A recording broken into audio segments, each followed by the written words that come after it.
Hi, I'm Rebecca. I'm from the Moonah Art Centre. I'm going to show you how to create a relief print of your dog using materials you can find at home. I'm taking inspiration from an artwork in the Glenorchy Open Art Exhibition, which you can see online at the moment. The artwork I'm looking at is by a young artist named Leo Cuthbert Salzberg, and he created a relief print of his dog Scruffy. So today I'm going to create my artwork about my dog Daisy. If you don't have a dog though, that's absolutely fine. If you have a different kind of pet, you can create your artwork about them. Or if you don't have a pet, you can imagine your favourite animal and create your artwork about your favourite animal. Alright, let's get started.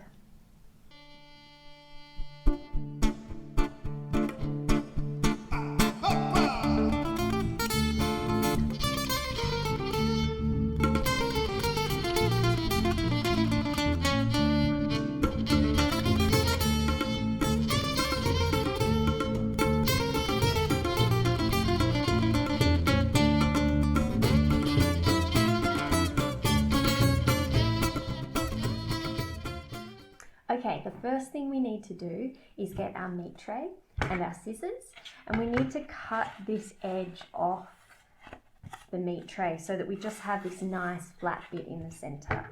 So really carefully, we're going to get our scissors and we're just going to cut that edge off. Oh, it makes a terrible sound. Alright, so that's one edge. We'll cut this edge off.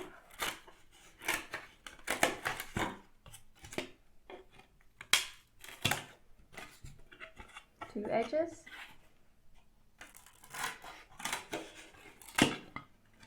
Three.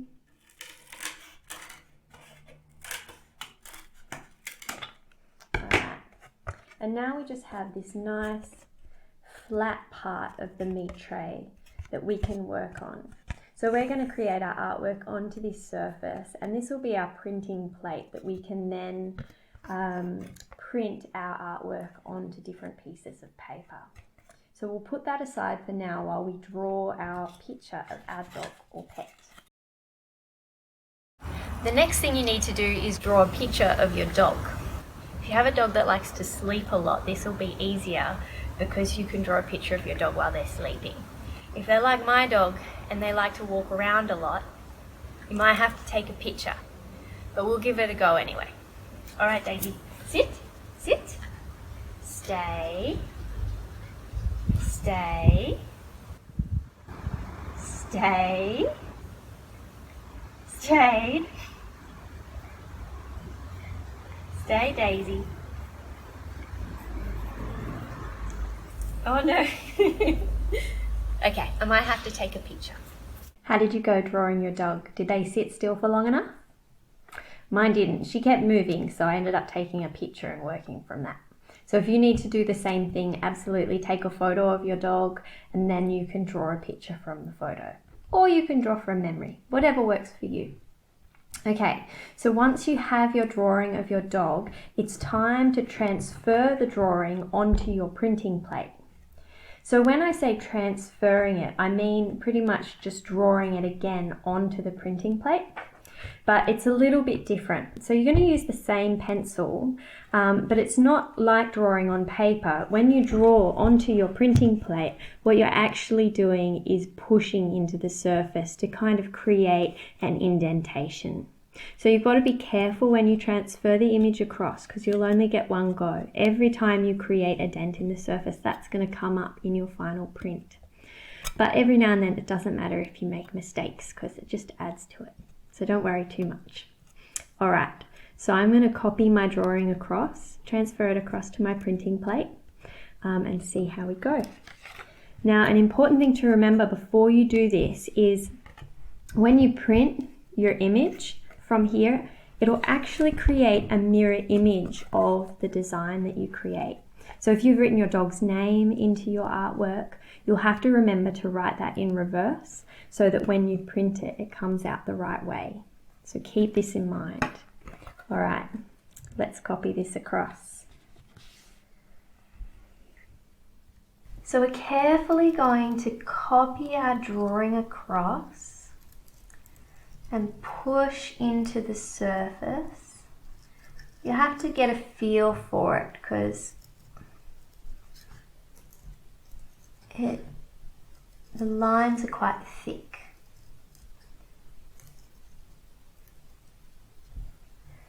Okay, it doesn't look like a dog yet, but we'll get there.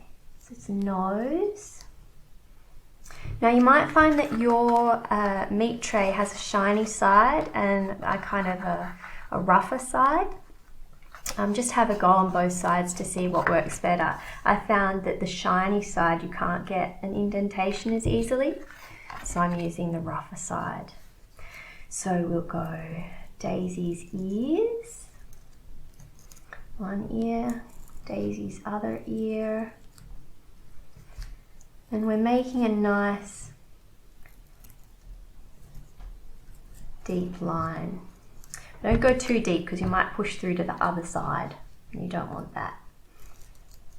Okay.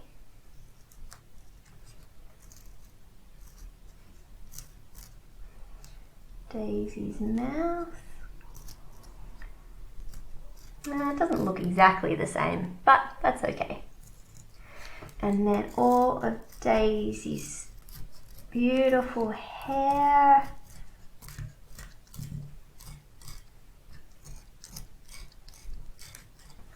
And then do her body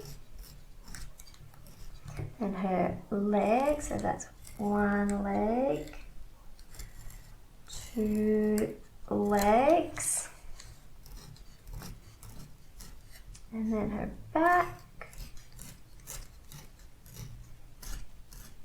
And her tail, her big floofy tail. And then back leg. And because she's an extra floofy dog, I'm going to give her some extra floofy bits. What do you reckon? Maybe a bit more hair in her ears. She's got eyes, that's good. And she's got all of her fluff, and she's got a nose, and she's got legs. I think that that's done.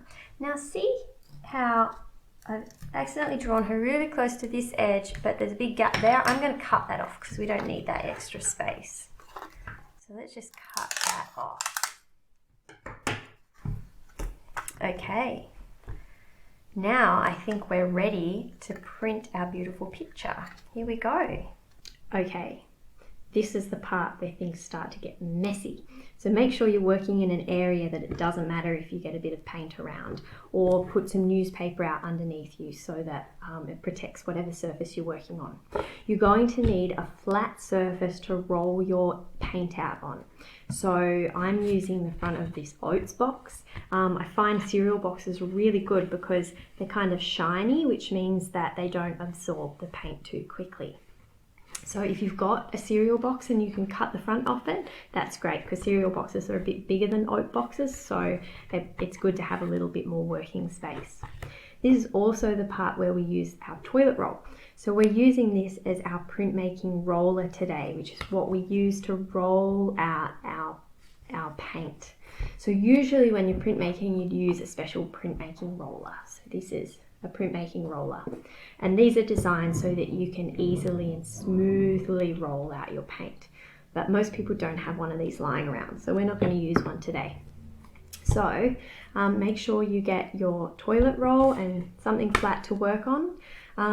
If you've got an old rolling pin that your adult doesn't mind getting all painty, you can use that as well, because that means that it'll have handles that you can use to roll out on. Whereas, you know, this is a bit fiddlier because it doesn't have handles, but still possible. So let's get messy.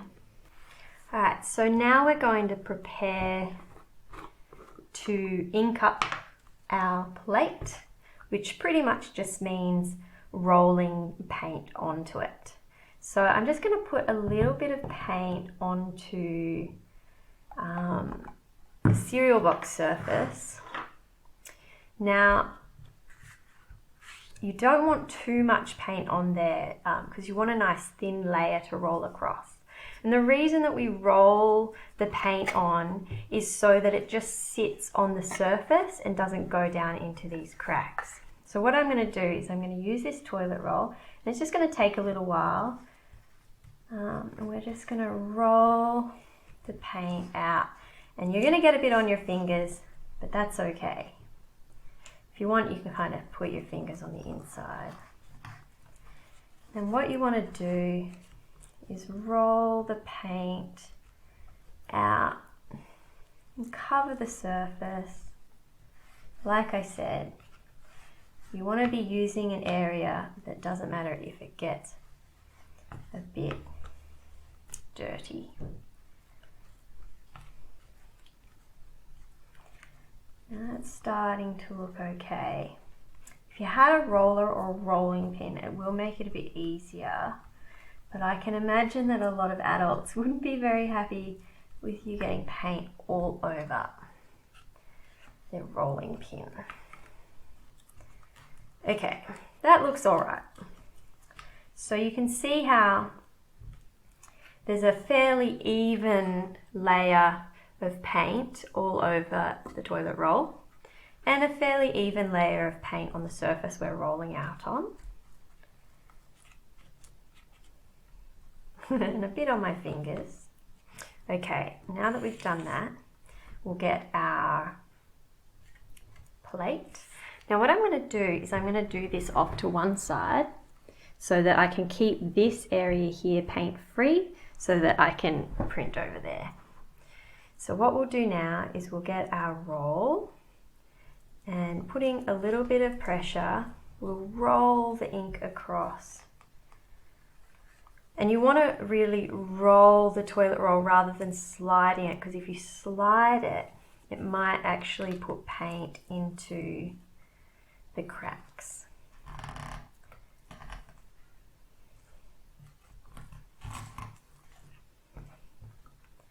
And the first time you print this, you'll get a feel for whether you had enough paint on there. Now, you can put a little bit more paint on your toilet roll roller. It's a little bit awkward, but you'll sort it out.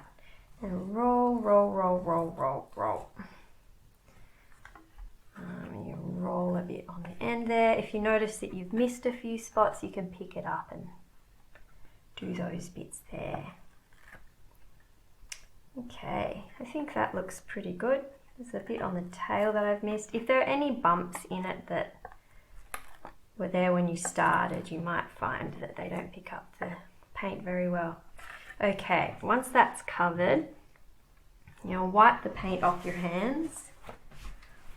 Okay, so find a spot that doesn't have any paint and get a piece of paper. Try not to put too many fingerprints on it. And what we're going to do is we're going to put the piece of paper over the top really gently, and then press down. Make sure you press down gently so that the paper doesn't shift from where it initially landed on the plate. And then make a fist with your hand, and using just this part here, we're going to rub the surface so that all of the paint on our plate transfers across to the piece of paper.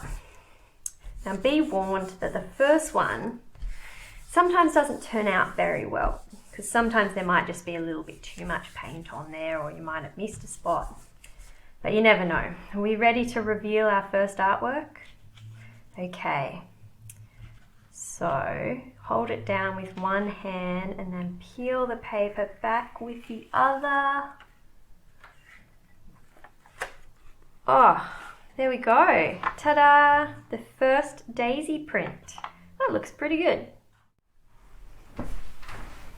So I've put a bit more paint out to see what happens if the paint's a bit thicker on the roller. So you can see that, see the lines that show that the paint's just a bit thicker. Now there's the risk here that too much paint will go down into the cracks of our drawing and it won't print. But let's just see what happens. So we'll do what we did before. Roll the ink on.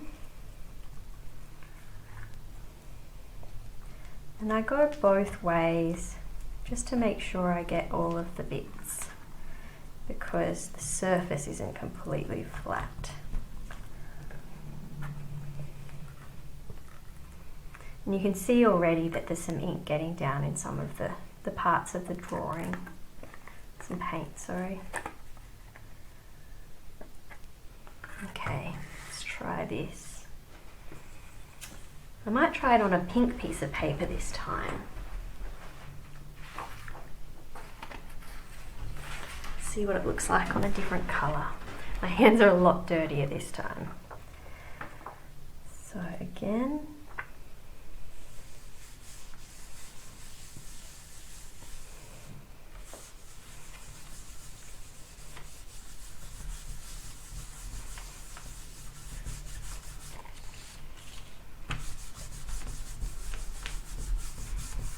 so the good thing about putting a little bit too much paint out is you can get an even consistency of paint on the roller, and then the second print turns out a bit clearer as a result. So see how you can't see the image quite as well because the ink's gotten down into the cracks, but the paint around here on the flat surfaces is more consistent than the first print we did. See? So let's try another one, and it might work slightly better again. The good thing about this is once you've created your printing plate, so long as you take care of it and don't put too many extra bumps in it, you can keep printing it again and again and again. So if it works, you can make cards with your dog on them, and you can do it on all different coloured bits of paper. Alright, let's try again. Alright. But usually what I do is I just keep trying until I get the best print I can get. Because each time you do it, you learn a little bit about the best way to make it work. Okay.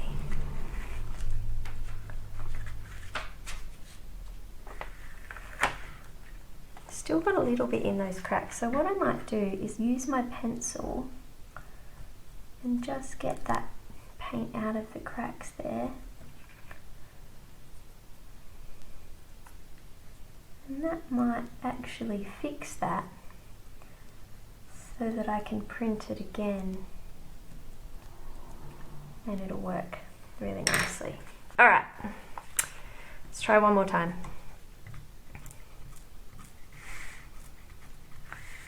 Okay.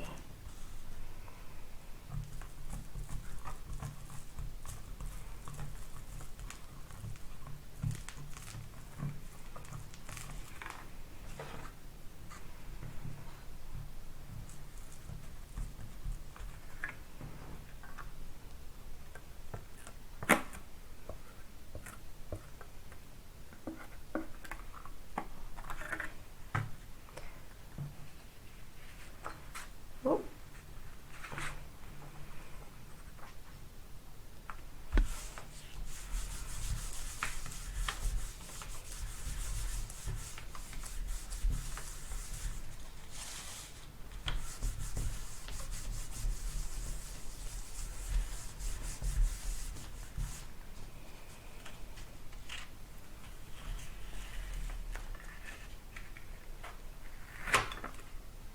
There we go. I think that's the best one yet.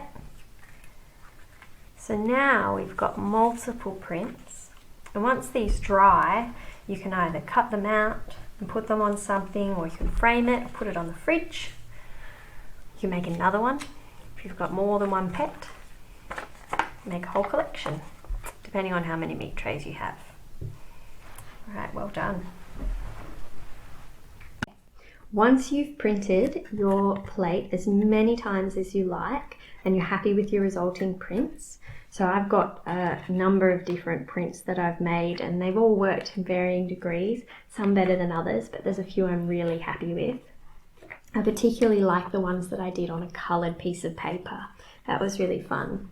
So what you can do now is you can go and wash your printing plate. Make sure you're careful, because if you're a bit too rough with it, you might make extra indentations, which means that you'll have extra marks on it when you try to print it again. So wash it carefully, make sure you get all of the paint out of the cracks. Let it dry, and then you can either put it away and save it to print another day, or if you like, once it's dry, you can use it again to print in a different colour. So it's fun to experiment with different coloured paints with your printing. If you want, you can try a lighter coloured paint, so like a white or a yellow, and print on a darker coloured paper. See what kind of results you get. Thank you all so much for making art with me today. I hope you had a lot of fun. Please take photos of your creations and send them in to us. I'd love to see them, and we'd love to be able to share them on the Moonah Art Centre social media as well. All right, thank you so much. Bye.